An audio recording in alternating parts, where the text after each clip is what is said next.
Jesus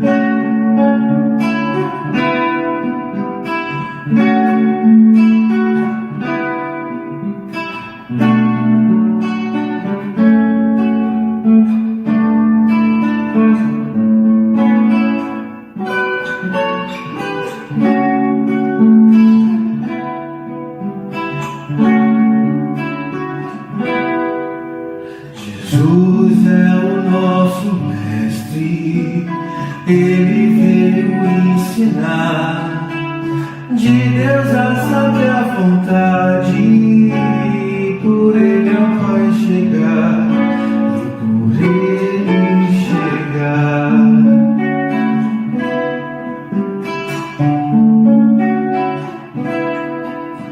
Em cada passo o exemplo de amor ao semelhante, Deus sempre espera de nós testemunho a todo instante, a todo instante.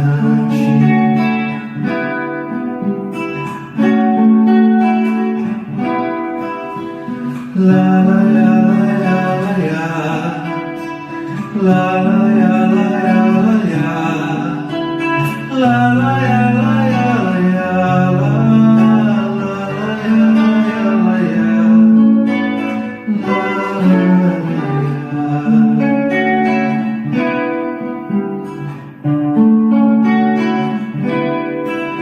Jesus é o nosso mestre, ele veio ensinar de Deus a saber a vontade, por ele ao Pai chegar, por ele chegar.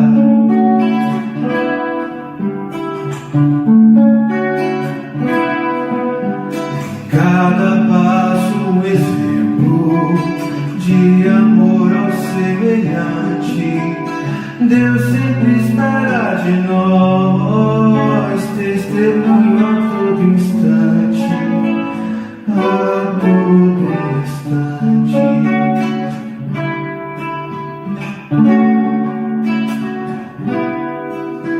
La la la la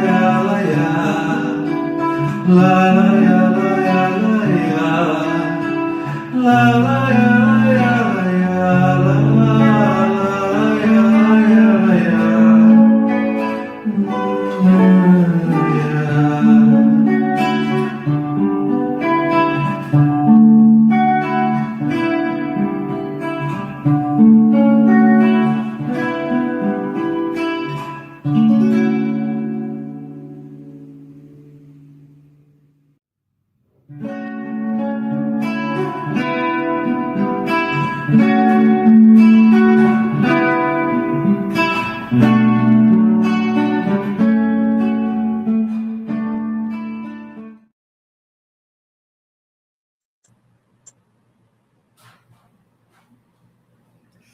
Bom dia, meus amigos, minhas amigas, bom dia, internautas.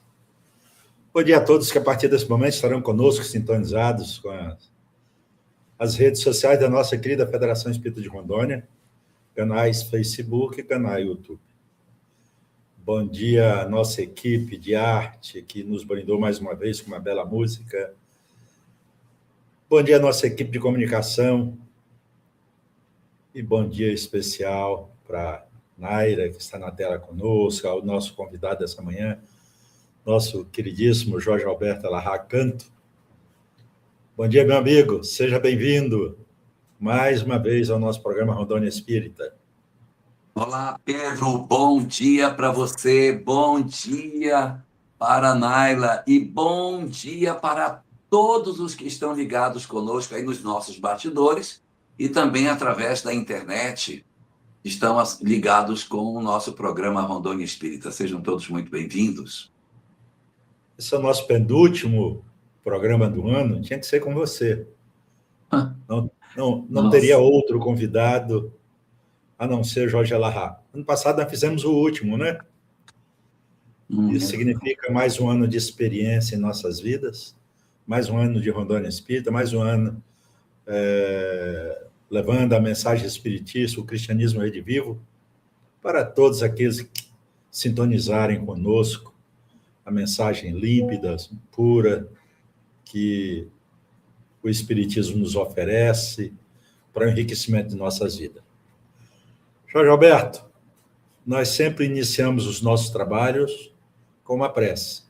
Então vamos elevar o nosso pensamento a Deus, nosso Pai, a Jesus, nosso Mestre, o divino amigo das nossas vidas, a todos os benfeitores que fazem a sua vontade no mundo, externando nossos agradecimentos por mais esta oportunidade que o alto nos concede de estarmos reunidos, embora virtualmente, mas pelos laços do afeto, do carinho, da amizade e da amorosidade fraternal, mais uma vez juntos, em torno da mensagem libertadora do cristianismo redivivo, este roteiro seguro de libertação das criaturas que o Mestre e Senhor de nossas vidas nos oferece no seu Evangelho Redentor.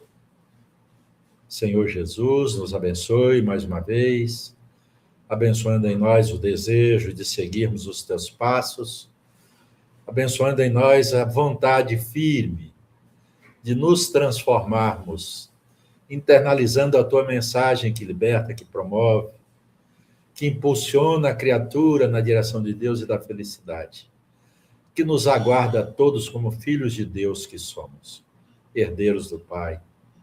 Nesta hora ensolarada, aqui nesta manhã do dia 21 de dezembro de 2025, nós te rendemos graças, te bendizemos o nome e te, Senhor, te agradecemos profundamente por mais essa oportunidade que nos concede de estarmos reunidos em teu nome. Abençoe os nossos trabalhos de hoje, abençoe nossa equipe, abençoe o nosso querido palestrante Jorge Alahá, expositor desta manhã, para que tudo possa transcorrer conforme a tua programação para esse instante. Permaneça em nossos corações, nos abençoando hoje, agora e sempre.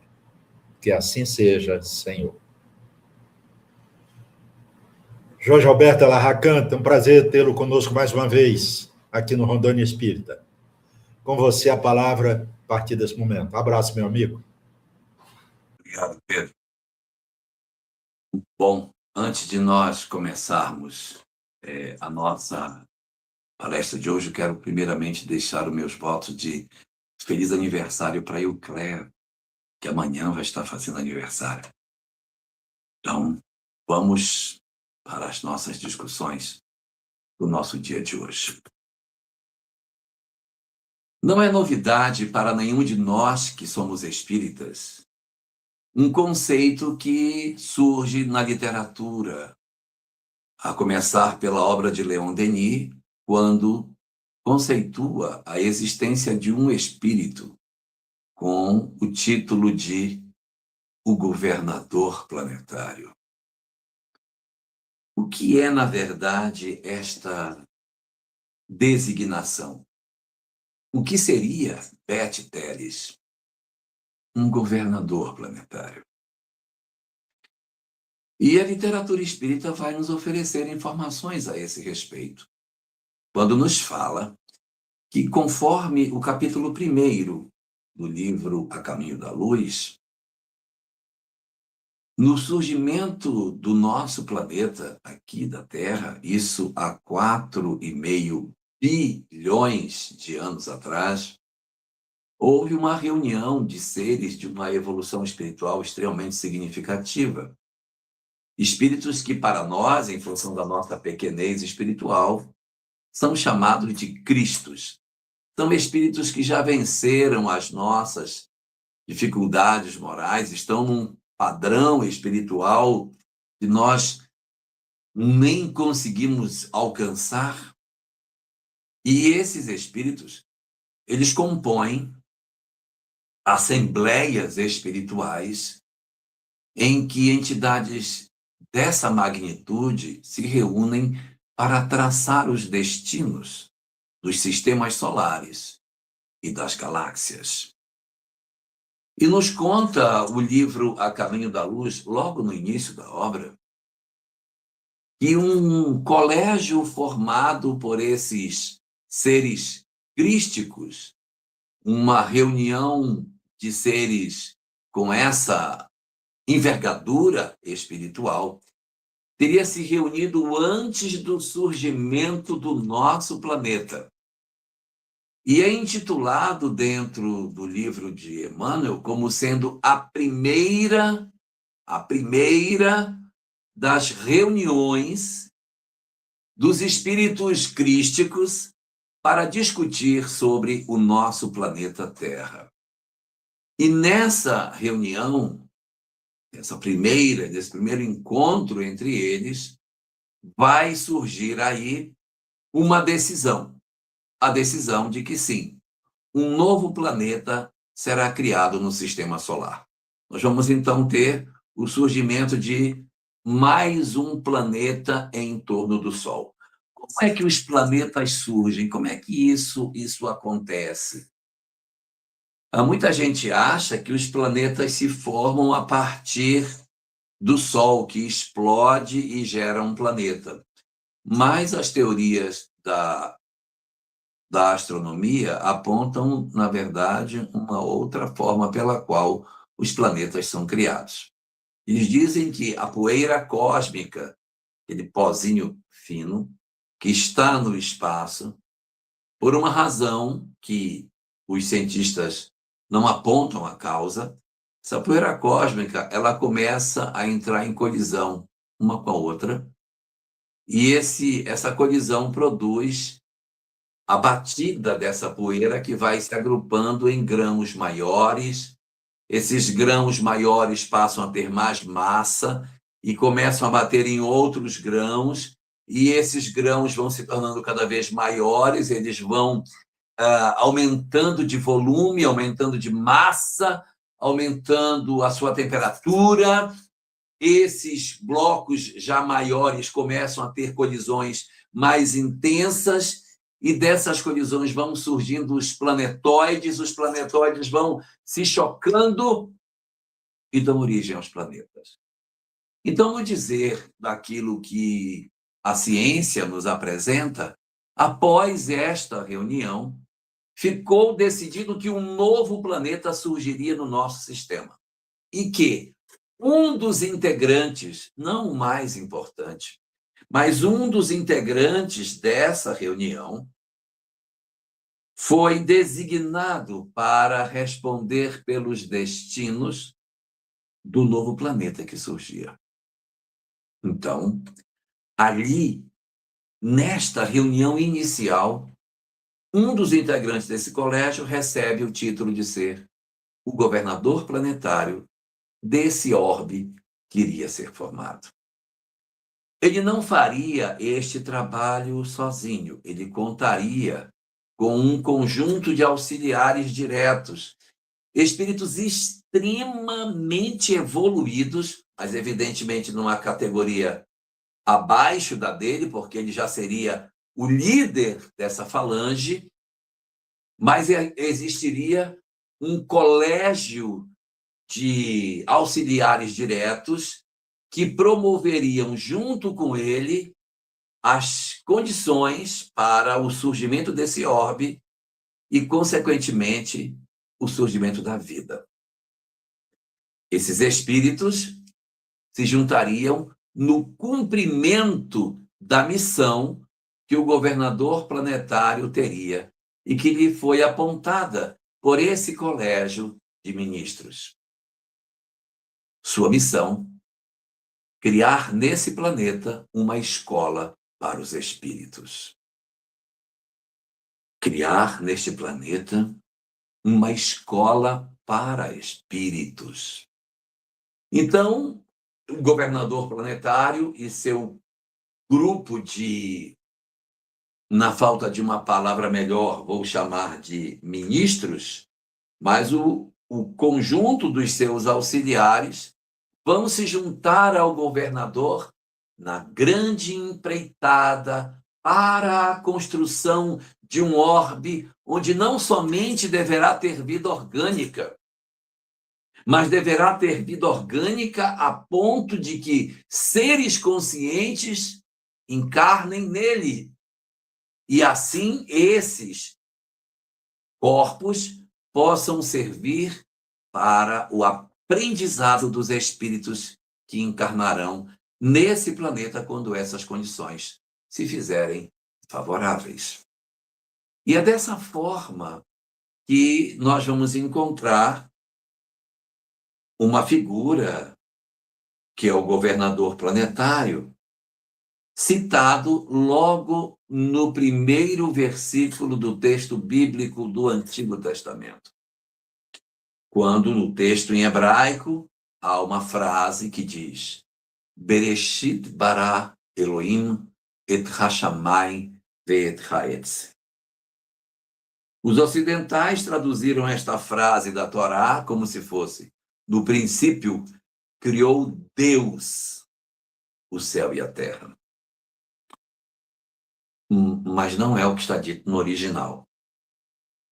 No original não está dito Deus, está dito Elohim ou Elohim. Elohim não é uma pessoa, é plural. As palavras que terminam com im no hebraico são plurais. Então, o mais adequado seria: no princípio criaram os Elohim, os céus e a terra. Mas quem seriam os Elohim na leitura que o judaísmo tem? Os Elohim não são o Criador, são seres extremamente evoluídos que agem em nome dele.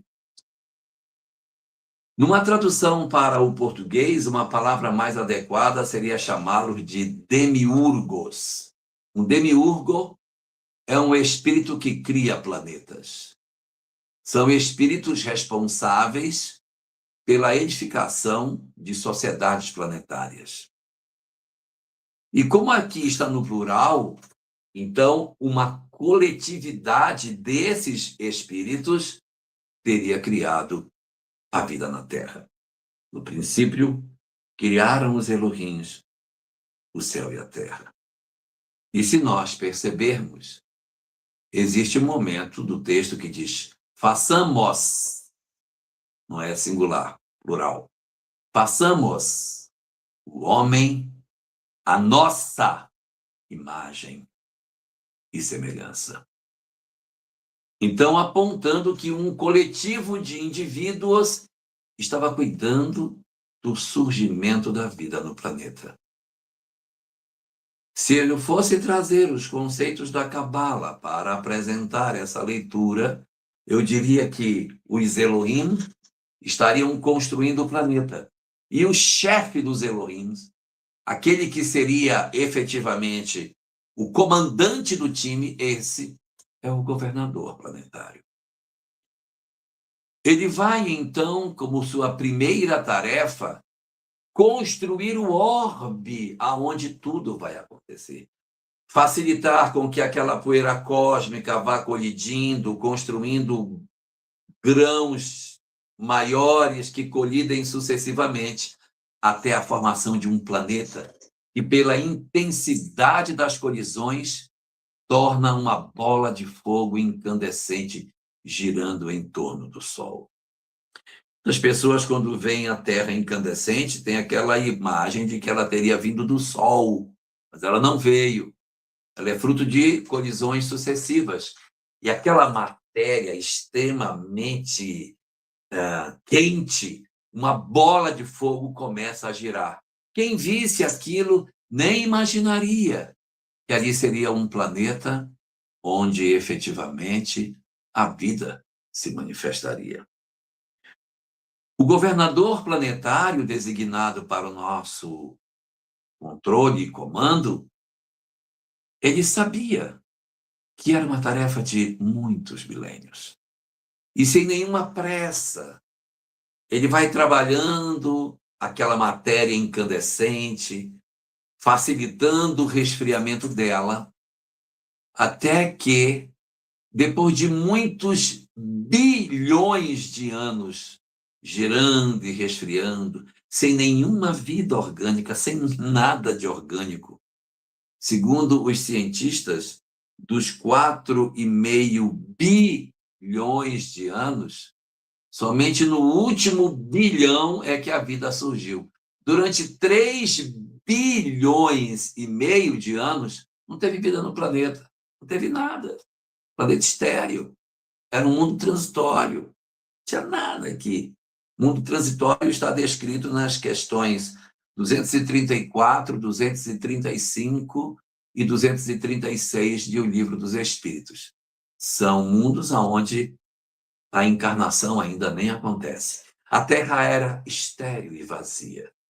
Como diz o texto do Gênesis, que quando a Terra foi criada, ela era estéril e vazia. Não tinha nada realmente, porque no princípio não havia condição da vida orgânica. Mas o governador planetário não estava inerte, ele vinha atuando para que a conjunção dos fatores permitissem o surgimento da vida. E foi assim, atuando, auxiliando na refrigeração do planeta e o surgimento de substâncias, ainda que inorgânicas, cada vez mais complexas, nós pudéssemos dar origem à vida. E é dentro dessa condição que a ciência hoje mesmo já aponta, houve um momento em que a vida surgiu no planeta. A ciência não sabe apontar a causa do surgimento da vida, diz apenas que, em função da evolução das combinações dos aminoácidos que formaram as proteínas, que formaram os coloides, que vieram depois a formar os coacervados, essa conjunção dessas organelas dentro da água deu origem às primeiras células no planeta, sem identificar a ação invisível do nosso governador, que atuava permitindo com que essas condições se apresentassem favoráveis. Uma vez surgida a vida no planeta, começada a vida na Terra, o governador, secundado pelo seu grande grupo de espíritos que estão sempre com ele, e esse grupo de espírito é extremamente alinhado com o pensamento do governador, de tal sorte que eles pensam muito parecido, podendo até se dizer que o pensamento desse colégio de ministros e do governador planetário é como se fosse o mesmo, embora seja diferente. O governador é uma pessoa e esse coletivo de espíritos é uma falange de entidades espirituais. Nós vamos descobrir que esses espíritos eles estão atuando em harmonia com o governador, em uníssono com ele. E como são espíritos muito evoluídos, nos fala André Luiz, no livro O Espírito da Verdade, capítulo 8, em uma mensagem chamada A Rigor, que esses espíritos é que são chamados de Espírito Santo. São tão elevados que são espíritos já santificados. Então, na conceituação da doutrina espírita, o que é o Espírito Santo falado nos ambientes religiosos? Ora, o Espírito Santo, ele é, na verdade, o colégio de ministros do governador planetário. Então, esse colégio de auxiliares, o Espírito Santo, junto com o governador planetário, foram trabalhando depois que a vida surgiu, para que a vida se aprimorasse, para que a vida se desenvolvesse, para que o lento e silencioso trabalho da evolução das espécies permitisse a nós com que seres cada vez mais complexos surgissem no planeta, sempre de olhos no objetivo maior que o planeta teria: tornar este lugar uma escola para espíritos. Era preciso dar condições para que o ser que habitava aqui, ainda muito primitivo, se desenvolvesse a ponto de permitir a manifestação de seres conscientes dentro do nosso planeta. Então, a evolução das espécies vai se dar muito lentamente, muito vagarosamente, durante milhões e milhões e milhões de anos, até que começa a se perceber que está surgindo no planeta a condição mínima suficiente para a chegada de uma espécie verdadeiramente consciente. De forma muito gradual, nós vamos nos afastando das linhagens mais próximas do animal e vamos assumindo uma postura cada vez mais parecida com o homem, com o ser humano, com aquele que teria a capacidade de efetivamente construir corpos que a mente tivesse condição de ter as possibilidades de um ser consciente. E assim, muito pacientemente, o nosso governador planetário viu o surgimento do gênero Homo no nosso planeta. Ainda não era a nossa espécie, eram espécies anteriores à nossa, mas já tinham uma boa condição de desenvolvimento. Diz a antropologia que nós ficamos um período de aproximadamente 2,5 milhões de anos nessa condição do gênero Homo, sem que nós chegássemos no que nós somos hoje. Então, nós ficamos 2,5 milhões de anos. 2,5 milhões de anos. O Homo existindo, o Homo erectus, o homem de Neandertal, o Homo habilis, o homem de Java, todos esses ensaios para que nós pudéssemos permitir efetivamente o surgimento da espécie humana. Quando chegou num ponto nevrálgico, um ponto bastante significativo desse processo evolutivo, o governador planetário entendeu que estaria na hora de promover uma mudança muito grande dentro de nós. Possibilidade de nós experimentarmos alterações muito significativas, porque desenhava-se a possibilidade do surgimento da criatura humana.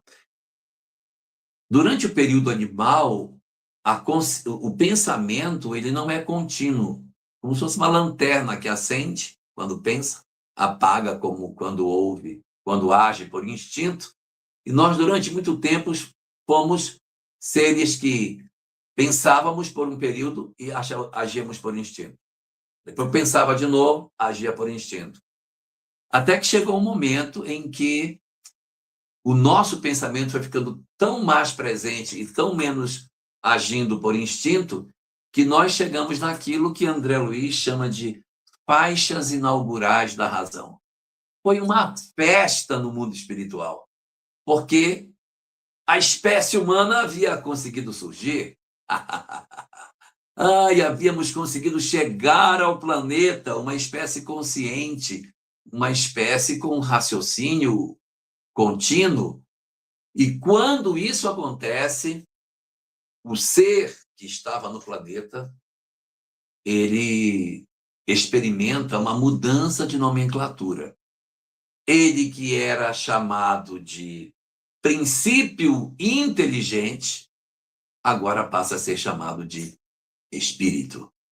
Nós chamamos de princípio inteligente a fase anterior à espécie humana. Tudo é princípio espiritual, tanto o princípio inteligente como o ser humano é tudo princípio espiritual. Mas o princípio espiritual, enquanto não chegou na fase humana, princípio inteligente.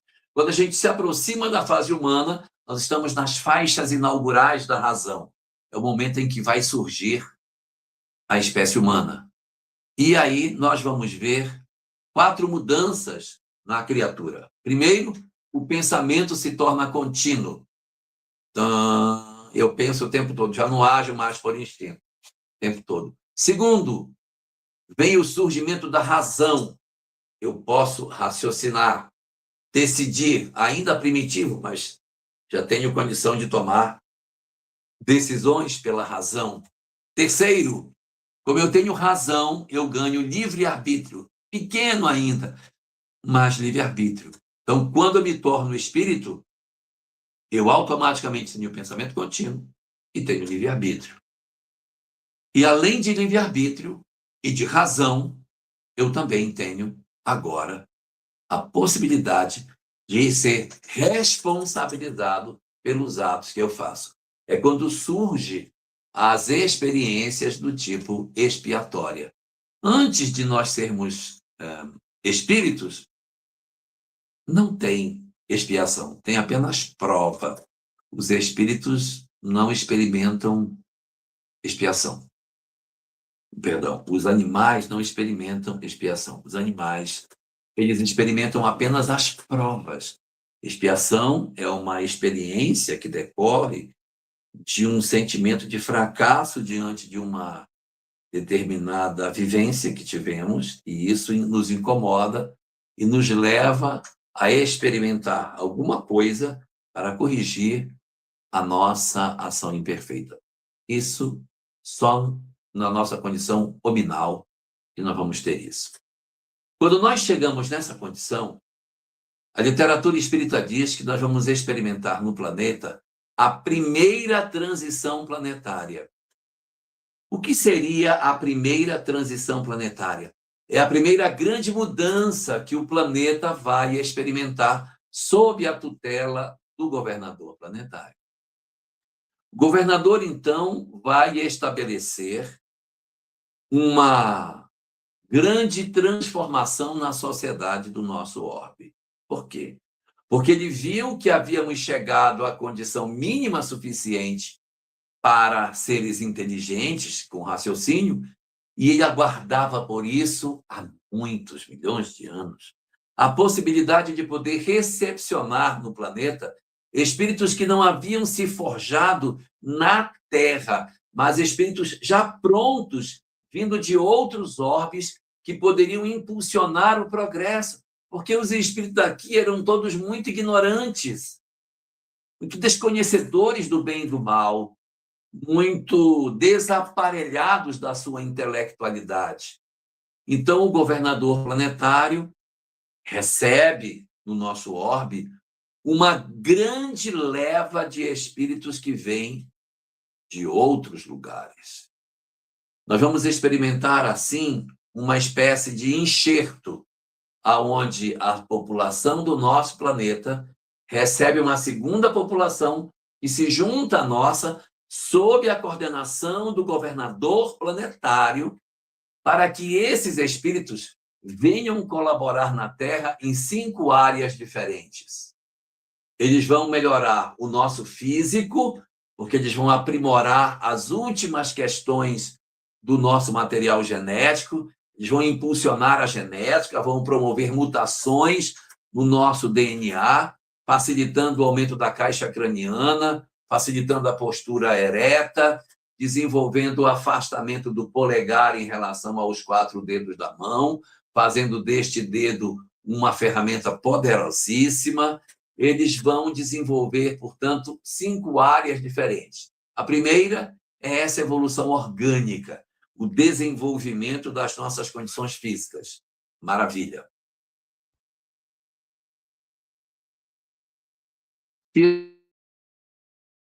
Permitir o desenvolvimento das nossas condições de entendimento científico.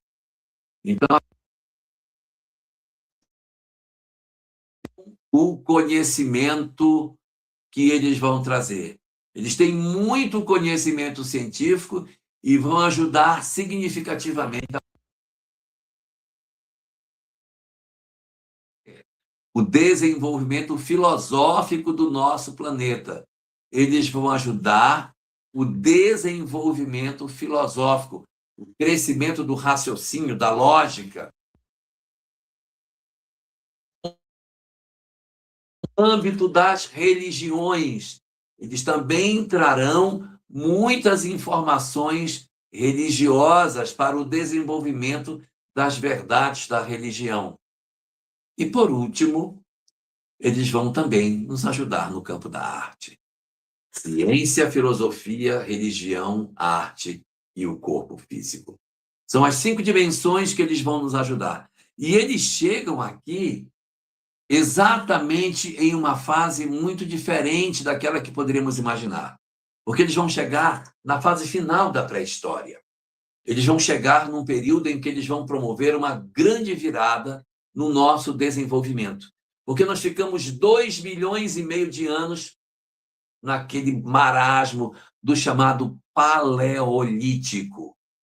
E apenas há 10 mil anos, brum, a Terra como que acordou, e em 10 mil anos nós vivemos a etapa do chamado Neolítico.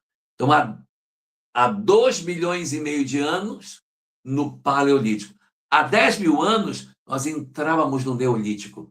E, surpreendentemente, a evolução do Paleolítico, que era muito lenta, agora experimenta uma grande guinada, um grande avanço impressionante. Em apenas 10 mil anos, o homem desenvolve conhecimentos incríveis ainda na pré-história, abandona as cavernas, passa a morar em casas, desenvolve roupa, tece roupas, cria a cerâmica para poder guardar materiais, desenvolve a arte da cerâmica. Com o domínio do fogo, ele entra na era dos metais, do ferro, do bronze, cria ferramentas muito mais fortes para os combates, para a caça, cria uma linguagem articulada. Como é que sabe?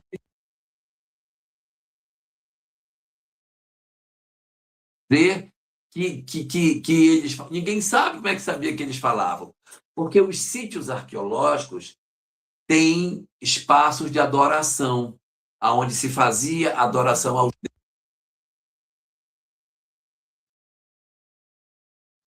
aos deuses primitivos, é porque falavam. Porque, segundo os arqueólogos, é impossível você oferecer informações sobre Deus, sobre religião, sobre crença, sobre fé, sem linguagem. Então, se tem religião, obrigatoriamente tem que ter uma linguagem, ainda que seja rudimentar, mas tem que ter. Então, os homens do Neolítico tinham, sim, uma linguagem articulada. Durante o Neolítico também isso foi desenvolvido. Foram eles que descobriram a agricultura, que descobriram que a semente plantada dava uma planta igual àquela de onde a semente veio. Tudo no Neolítico, uma explosão de conhecimentos, uma coisa extraordinária. E também um conhecimento incrível, que é o que marca o fim da pré-história, segundo os cientistas, que é a invenção da escrita. A escrita também foi na pré-história. É ela que marca a mudança da pré-história para a história. Foi o surgimento da escrita. Eu, se fosse uma autoridade, diria que foi a agricultura, porque a agricultura foi muito mais impactante. Mas a ciência oficial diz que é a escrita que marca o fim da pré-história. Importa se é agricultura, se é escrita, todas aconteceram no Neolítico. E nós vamos, então, trazer para o planeta espíritos muito, muito, muito inteligentes, mas muito atrasados moralmente, que vão se inserir nas diversas culturas antigas, deixando um conhecimento maravilhoso para todos nós nessas 4 áreas, os 4 pilares dos saberes gregos. Então, para que esses espíritos não se perdessem, para que não houvesse uma condição em que eles enveredassem pelo mal, uma vez que nos seus planetas de origem, com todo o suporte, já tinham feito muita besteira, e dirá aqui sem nenhuma baliza. Então, o governador planetário define que eles deveriam ter religiões. A religião é definida como uma condição essencial para o desenvolvimento dos povos, ainda na pré-história. Sim, a pré-história tem as primeiras expressões religiosas, rudimentares, é verdade, mas já tínhamos ali os primeiros sinais de adoração da criatura humana. Essa adoração ela vai se espalhar por todos os povos antigos, de tal maneira que não existe nenhum povo antigo que não tenha tido nenhum tipo de crença religiosa. Todos os povos estavam vinculados a alguma crença em particular.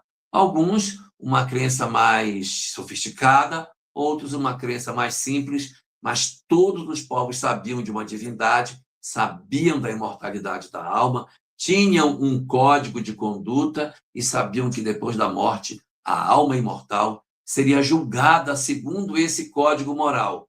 Os que fossem bons iriam para um lugar bom e os que fossem ruins iriam sofrer as punições do outro lado da vida. Gente, isso estava em todas as culturas antigas.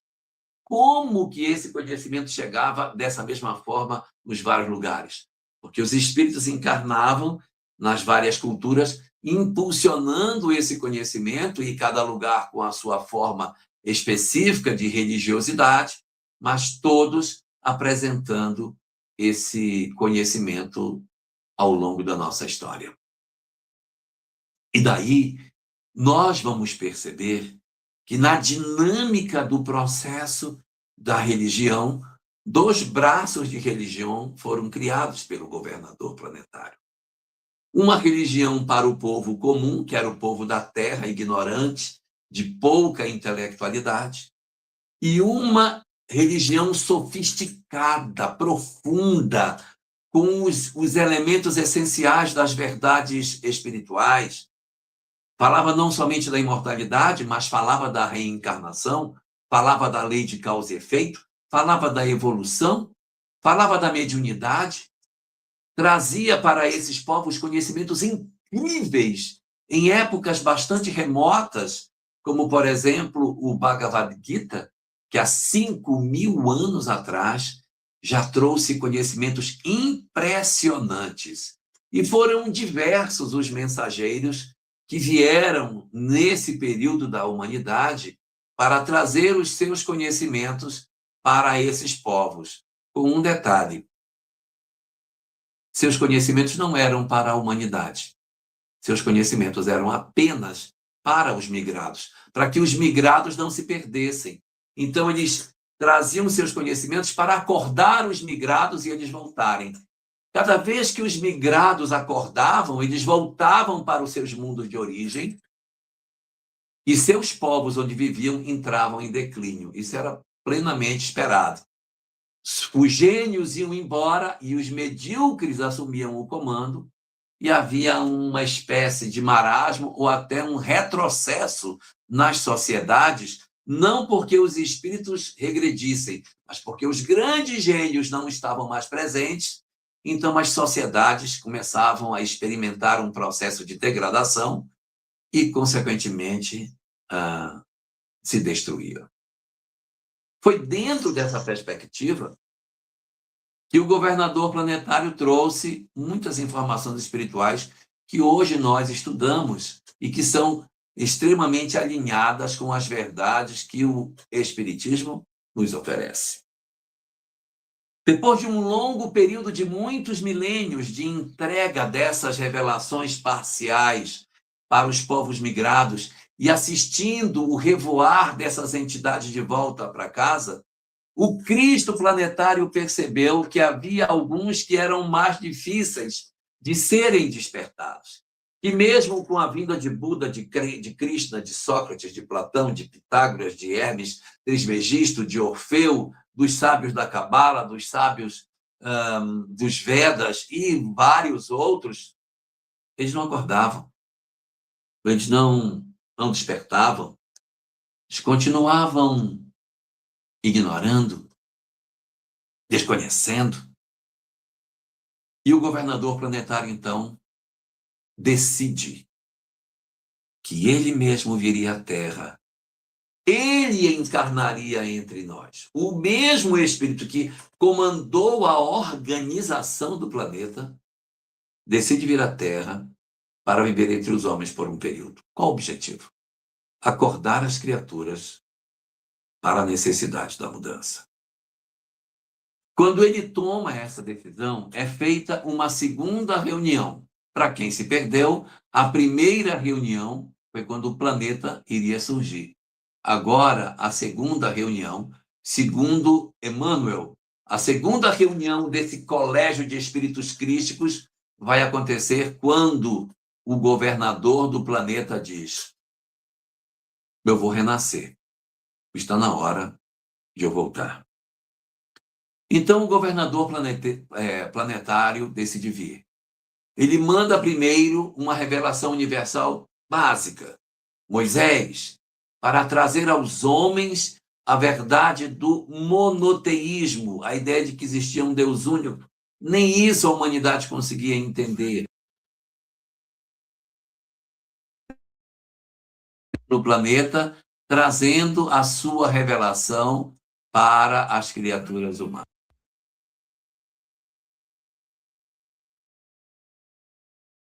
A enviar vários médiuns ao planeta. Médiuns que eram chamados de profetas. E esses profetas iriam trazer desse governador planetário. São 16 profetas que vão trazendo fragmentos do planejamento espiritual daquilo que aconteceria com o governador planetário. Depois desse período em que os profetas teriam trazido as suas informações espirituais, ocorre algumas coisas muito interessantes. Os judeus começam a passar por um período sem profecias e a começar a se debruçar sobre as profecias feitas, tentando compor um desenho de como seria esse governador que nasceria entre nós. Tiveram muita dificuldade para desenhar o perfil do governador planetário quando estivesse entre as criaturas humanas. Porque as profecias não eram convergentes, elas eram meio desalinhadas entre si, mas alguns conseguiram elaborar mais ou menos um perfil de como seria esse governador planetário encarnado. E deram a esse governador um nome. Os judeus o chamavam de o Messias. O Messias, então, passa a ser aguardado pelos judeus durante séculos e séculos para que pudessem ter a chance de receber uma palavra de renovo. E o grande objetivo do governador, ao encarnar, era despertar as almas que ainda haviam restado daqueles que eram migrados, mas, ao mesmo tempo, entregar a mensagem para todo mundo. O foco eram os retardatários, mas o mundo também. A revelação ela era universal, mas ele queria sacudir os alicerces da sociedade, acordando os retardatários do processo de migração, porque eles já estavam aqui há muitos milênios e ainda não tinham conseguido despertar para voltarem aos seus mundos de origem. Então, o governador planetário decide nascer entre nós. Ele nasceu. Nós o conhecemos pelo nome de Jesus de Nazaré. Sim, segundo a doutrina espírita, Jesus não é Deus. Ele é o governador do planeta. O espírito que tutela a Terra desde que ela foi concebida. Por isso a grandeza dessa entidade, mas que não é o Senhor do universo. Mas ele é o responsável pelo planeta Terra. Então, os hindus têm um nome para isso. Eles chamam de Narayana, o governador planetário, o espírito que governa a Terra. Dessa forma, o Cristo veio e trouxe uma mensagem extremamente impactante. Ele impregnou a mensagem de amor para despertar os retardatários. E deu certo. Deu certo porque ele conseguiu despertar uma grande quantidade desses que estavam presos aqui, que voltaram para as suas sociedades de origem, conseguiram a sua libertação espiritual e retornaram para os braços dos seus amados, para seus lugares de onde vieram. Deixaram a Terra para trás, deixaram um contributo enorme de conhecimento científico, filosófico, religioso, arte. Puxa, fizeram um negócio incrível. Já tinham melhorado a nossa espécie em termos de evolução, mas os conhecimentos foram fantásticos. Haviam cumprido a missão que lhes fora designada. Agora voltavam para seus mundos. Suas sociedades onde eles estavam iriam entrar em declínio quando eles fossem embora. Mas isso é o preço, né? Afinal de contas, eles estavam aqui só emprestados para nos ajudarem a crescer, mas eles não eram, efetivamente, os integrantes reais da sociedade terrena. E ele vai, então, promover um grande retorno dos migrados nesse período. E a revoada foi tão grande, houve uma saída tão significativa de pessoas, Doroteia. Houve tanto espírito de gênio que saiu da Terra, que nós vamos experimentar uma espécie de marasmo depois da saída deles, com o advento da chamada Idade Média, que é um período em que pouco se inventa, pouco se cria, pouco se transforma, mas, ao contrário disso, muito se deturpa, muito se torna intolerante, muito acontece de violência, um verdadeiro caos em cima da mensagem de Jesus. Em cima da mensagem do amor, nós que ficamos, que éramos muito ignorantes, deturpamos tudo.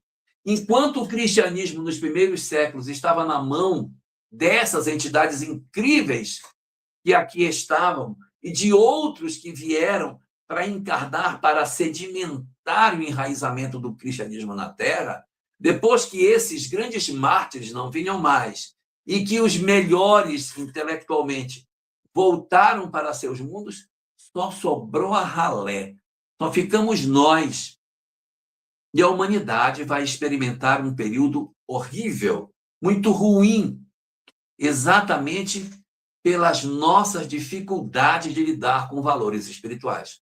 Vamos corromper a mensagem do Cristo, vamos tornar uma mensagem de violência, de agressão, uma mensagem extremamente voltada para a intolerância. E, ao contrário do que se poderia imaginar, que o governador planetário fosse se aborrecer com isso, fosse se cansar disso e fosse tomar uma atitude violenta, quando o Cristo planetário percebe que a humanidade está nesse marasmo, que está patinando, marcando passo, não consegue avançar, o cristianismo tomado de ódio, tomado de intolerância, ele monta um plano. Seu plano tem 3 itens. Seu plano é um novo conhecimento, um despertar do conhecimento que estava morto. Então, ele vai buscar o conhecimento de novo. Segundo, ele precisa de um novo lugar para que esse lugar ofereça a ele as condições de desenvolvimento.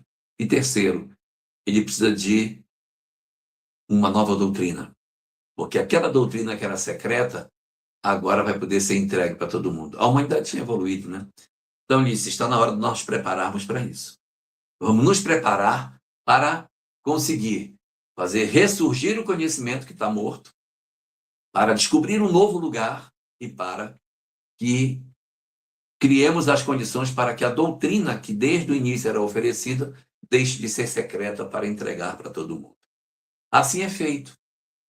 Logo no século XV, o chamado século Ponte, que liga a Idade Média com a Idade Moderna, vamos ter grandes mudanças ali, e uma das grandes mudanças é a chegada do Renascimento. É assim que o governador planetário reage à nossa ignorância, à nossa teimosia, à nossa resistência ao bem. Ele não odeia. Ele oferece uma nova chance. Nós havíamos perseguido os cientistas, os filósofos, os pensadores, os artistas. Então, ele manda os artistas de novo. E num período muito curto, de 80 anos, a humanidade vê um desfile de gênios como nunca viu. Ninguém consegue explicar o Renascimento. De uma hora para outra surge, principalmente na região da Itália, mas também em outros lugares do planeta, uma onda de pintores, escultores, escritores, pensadores, matemáticos, filósofos, que renovam o pensamento da humanidade. quebram as cadeias que existiam, impedindo o progresso da humanidade. O governador planetário, que é todo amor, quando viu sua doutrina corrompida e manchada pelo sangue e pelo ódio, respondeu com o renascimento. Ofereça para eles novamente o conhecimento que eles destruíram. O conhecimento se renova. E em seguida, no próprio século XV também, é quando nós vamos ver chegar as chamadas grandes navegações que vão descobrir novos territórios nas Índias e descobrir o Brasil. Epa! O Brasil foi descoberto no século XVI, não foi no século XV, foi em 1500. Errado. 1500 é século XV, século XVI é 1501. Então, o Brasil foi descoberto, sim, no último ano do século XV. Mas isso é bobagem. Mas é ali, naquele período do século XV, e aí não me importa se passa um pouquinho para o XVI, porque o relógio de Deus não tem ponteiro, em que nós vamos enxergar grandes mudanças. Grandes mudanças. A doutrina ainda não conseguia ser entregue na sua plenitude, faltava ciência para nós. Então, nós vamos ter que esperar por um tempo para que essa doutrina possa desabrochar. A doutrina vai deixar de ser secreta, é fato, ela vai deixar, isso vai acontecer, mas no momento mais adequado. O momento adequado para que aconteça isso é quando a Terra alcançar a sua maioridade. A Terra ainda não estava de maior, estava na adolescência. Tinha que alcançar a maioridade para que a gente pudesse entregar a doutrina secreta. Ela precisaria dar um sinal de que ela queria se autogovernar. E a humanidade dá esse sinal. O sinal dado de que ela queria se autogovernar é na Revolução Francesa, porque na Revolução Francesa o homem decide criar o seu próprio destino distante das religiões. É a primeira vez na história, Naila, é a primeira vez que a humanidade vai jogar fora todos os conhecimentos milenares religiosos e vai marchar sem Deus. Vai decidir que vai levar a vida no peito, que não precisa de religião, que não precisa de Deus. Eu dou conta de mim mesmo, eu não preciso das religiões. Alcançou a maioridade. Alcançou a condição de dizer que ela quer escrever o seu próprio destino. Então agora, já que ela tem tanta lucidez, tem tanta inteligência, consegue raciocinar para dizer que não acredita em Deus, já consegue raciocinar para receber a doutrina secreta. Explode o século XIX com uma quantidade enorme de médiuns que vêm trazendo as verdades daquilo que o mundo precisava saber. São 82 sábios do período do século XIX que escrevem livros, que publicam material sobre as pesquisas científicas referentes aos aspectos do processo de descoberta da imortalidade da alma. Médiuns como nunca a humanidade tinha visto. Eusápia Paladino, Florence Cook, Douglas Home, Elizabeth de la Esperance, Elizabeth Hope ou Madame de la Esperance. Esses médiuns incríveis vieram exatamente no seio do materialismo para dizer que a vida era maior do que aquilo que se imaginava. Era a resposta do governador à rebeldia da humanidade de debochar da fé, de ridicularizar Deus e de escravizar o cristianismo. É assim que o governador planetário responde. Quando na Idade Média os homens quiseram perseguir alguém em nome do cristianismo, ele mandou o renascimento. Quando no século XIX aprisionaram Deus, negaram a fé, ele mandou a mediunidade, mandou o espiritismo para que a humanidade visse que os espíritos existem, que a materialização prova que as mediunidades são reais. Então, foram fenômenos incríveis para que a humanidade despertasse para todas essas questões, porque é assim que o governador planetário age. E na medida em que nós alcançamos a nossa maturidade, estamos maduros. A Revolução Francesa era a demonstração da nossa rebeldia, o Espiritismo era a entrega da doutrina secreta, a humanidade está apta. O que ela precisava para se caminhar está entregue. Está entregue. E eu não falo somente do Espiritismo, mas houve uma onda de várias doutrinas reencarnacionistas no século XIX. Várias. Não é só o Espiritismo que representa esse pensamento, mas tem várias doutrinas no século XIX que vão acenar para nós com a ideia da imortalidade, da reencarnação, do mundo espiritual. Então, isso toma conta do planeta. E se a humanidade estava apta, então ela está pronta para a segunda transição planetária. Segunda? Sim, a segunda. A primeira foi quando saiu da pré-história para ingressar na história. A primeira leva de espíritos que entrou no planeta, lembra? Dos migrados que vieram para cá. Quando nós saímos de mundo primitivo para mundo de provas e expiações, ali foi a primeira transição. Agora, vamos viver a segunda transição planetária, saindo de provas e expiações para a regeneração. O governador está a postos. O governador está trabalhando, promovendo as alterações do planeta para que isso aconteça. Não são fáceis. Uma loucura generalizada. Encarnação de uma série de entidades profundamente perturbadas. Espíritos os mais enlouquecidos possíveis no planeta, para que a gente mostre se nós somos verdadeiramente bons. Só os loucos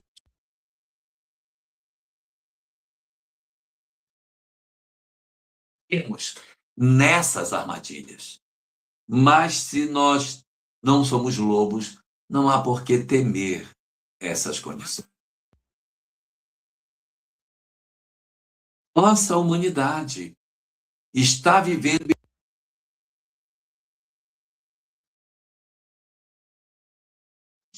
pela transição planetária que está sendo o momento que estamos vivendo. Por isso, tanta aparente desordem no nosso mundo faz parte, para que eu prove, no meio da loucura, que eu consigo marchar de maneira correta. Esse é o período da transição. E quando é que ela vai acabar? O que é que nós temos de informação? Bom, nós temos algumas informações.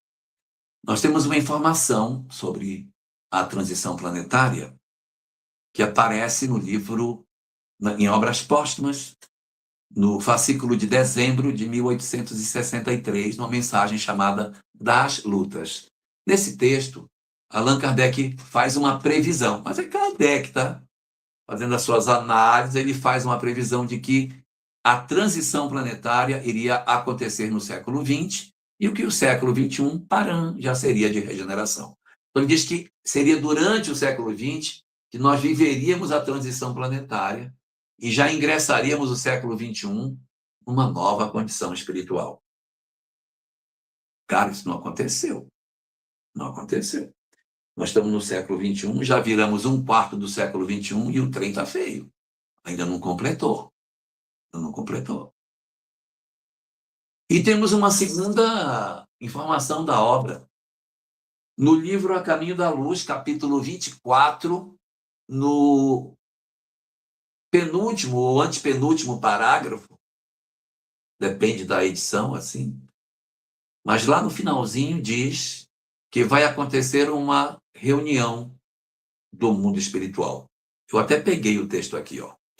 Olha o que diz Emmanuel. Espíritos abnegados e esclarecidos falam de uma nova reunião. Nova reunião. Já foram quantas? 2, né? Deve ser a terceira. Espíritos abnegados e esclarecidos falam de uma nova reunião da comunidade das potências evangélicas do sistema solar. Então, e está falando daquela reunião de espíritos crísticos. Então, uma nova reunião da comunidade das potências angélicas do sistema solar, da qual Jesus é um dos membros, ele é um membro desse coletivo aí. Reunir-se-á de novo a sociedade celeste pela terceira vez.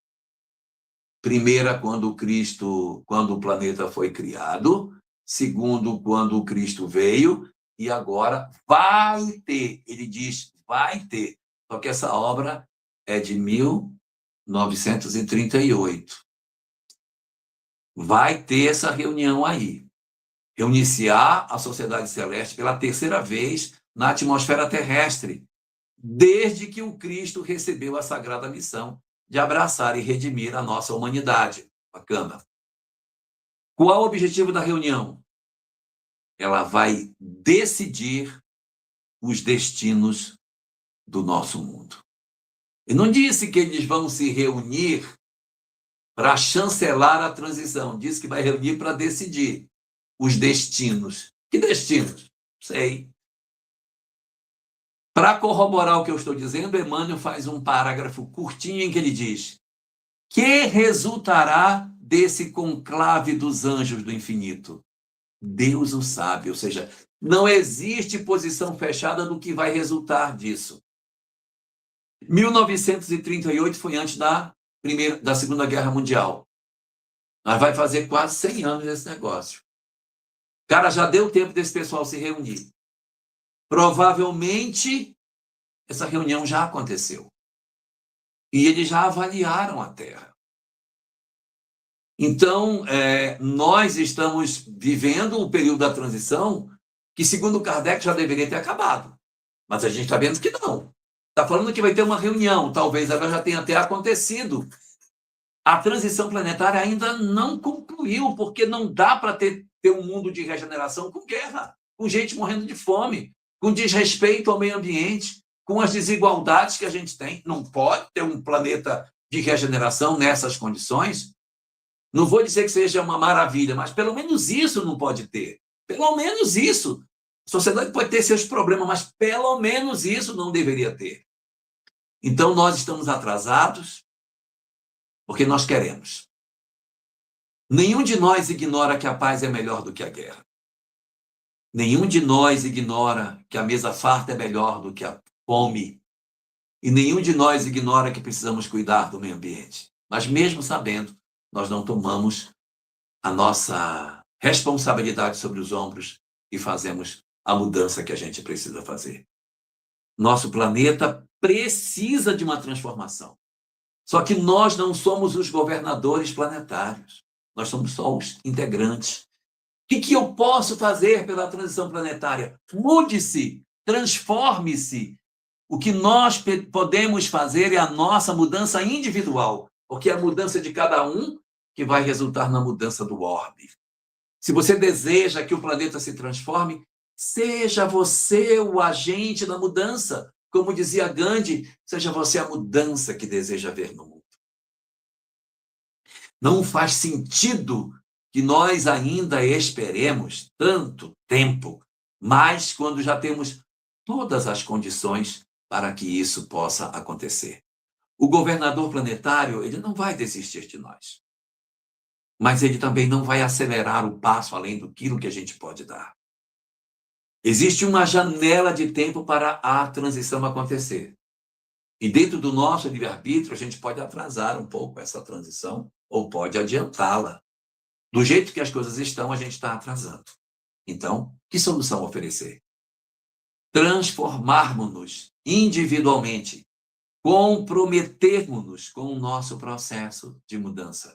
Realizarmos Pedro Barbosa Neto, a nossa mudança interior, porque já está passando da hora, já passou da hora de nós concluirmos a nossa transição planetária, porque na visão que o Espiritismo nos concebe do que seja um governador planetário, ele é todo amor e misericórdia, e nós temos que fazer tudo que a gente puder para merecer o investimento que ele faz na gente. E nós pensemos nisso nesse período de final de ano e façamos um propósito de, no ano que vem, estarmos mais resolutos para uma mudança verdadeira interior e para criarmos em torno de nós a aura de paz, de harmonia que o planeta tanto precisa e que nós também precisamos, porque ninguém suporta mais tanta dor. Boa tarde para todos.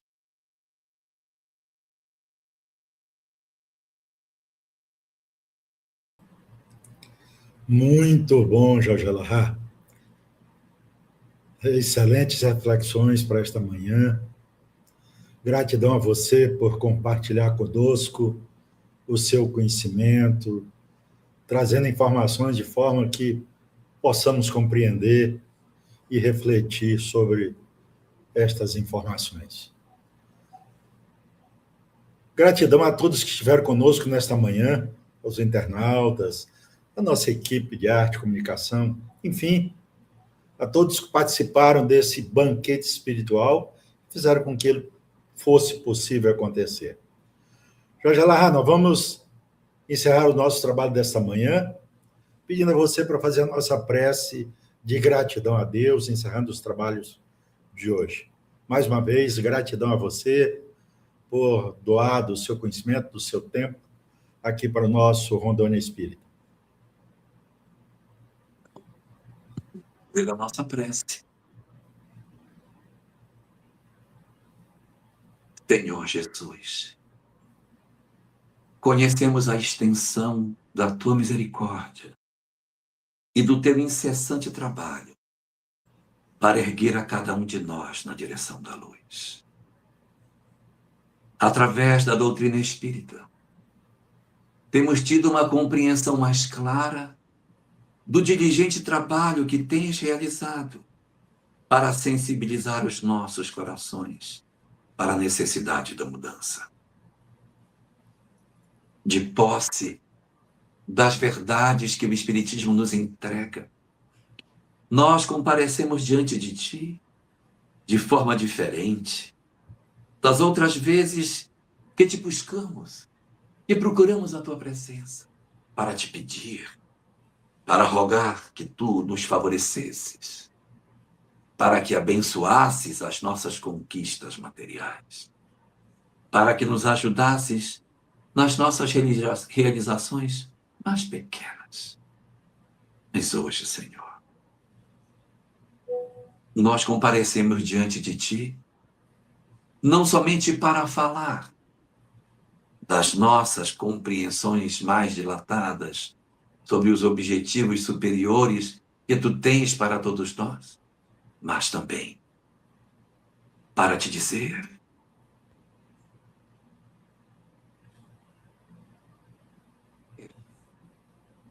de forma que tu nos favoreças materialmente, mas te pedir que tu nos abençoes espiritualmente, que tu salvas a transformação que há tanto tempo precisamos realizar. Por isso, Senhor, deixa que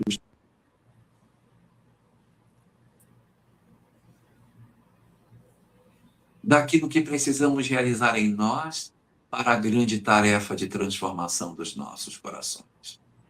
Ajuda-nos assim a compreendermos em profundidade o que representa a nossa encarnação em um mundo em transição de posse do conhecimento espírita. Não haverá para nós justificativas se não aproveitarmos essa oportunidade. Por isso te rogamos, não as coisas materiais do mundo, não os favorecimentos da terra, mas que tu nos ajudes a despertarmos de verdade para as luzes novas que precisamos acender dentro de nós, para que encontremos a verdadeira felicidade.